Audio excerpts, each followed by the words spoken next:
The Land League was a national organisation, some 1,800 branches throughout the country, whose motto, if I can call it that, was the land of Ireland for the people of Ireland.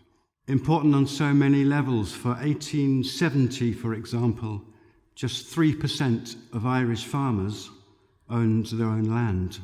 By 1920, as a direct result of the work of the Land League, 97% of farmers owned their own land. Davitt was invited to a meeting in Irishtown, County Mayo, in April 1879 by a man called James Daly, the editor of the Connaught Telegraph. From that meeting and a subsequent meeting in Westport, the Mayo Land League was formed and quickly subsumed into the National Land League, with Davitt as secretary and Charles Stewart Parnell as president. The Land League was a national movement. For the very first time, over 1,800 branches were formed throughout the country, all with that one common aim: the land of Ireland for the people of Ireland. They would try to stop evictions. They would help evicted persons. And again, we have photographs here of eviction scenes from that time. This here in this cabinet is the Land League sash. We have the Maid of Éireann, we have Daniel O'Connor the Liberator, and if you look closely at the bottom, we have the Irish Wolfhound, and around its neck is the British crown, which represents the British hold over the Irish. These posters here, now, if you were seen in any way to benefit from your fellow countryman being evicted, you were completely ostracised, not just you, your whole family. So these were kind of like friendly warnings. The drums and the flute behind me here, the more noise the better when there was evictions happening or monster meetings. And we're very lucky to have these because these were found in a barn up the road that were going to be thrown out. Luckily, they seen Davitt band at the side. So in this case here is just a few of Michael Davitt's personal effects. So the first walking stick here, the gold top walking stick, this one he received as a wedding present when he married Mary Orr. The second one here then would have been his everyday walking stick. And if you look closely at the top, it actually depicts the right hand that he lost. The cigarette case here, now we knew he smoked but he didn't drink, and we believe that's because of the Methodist education he received and also because his mother believed that drink was the ruin of the Irish people. This is a penknife he brought back from the Holy Land.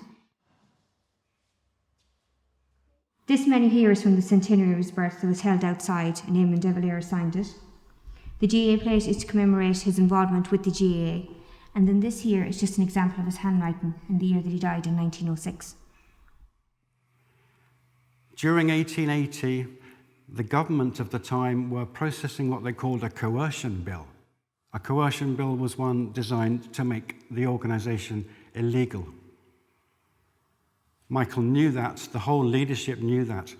So in 1881, in January, Michael incorporated the Ladies' Land League to take over should the leaders be imprisoned.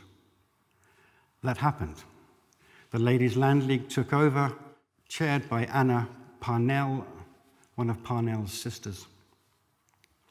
The Ladies' Land League were, if anything, much better organised than the men.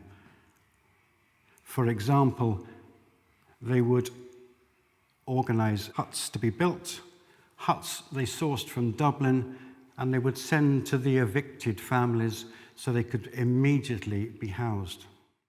These huts could be assembled and disassembled very easily and moved on to the next site.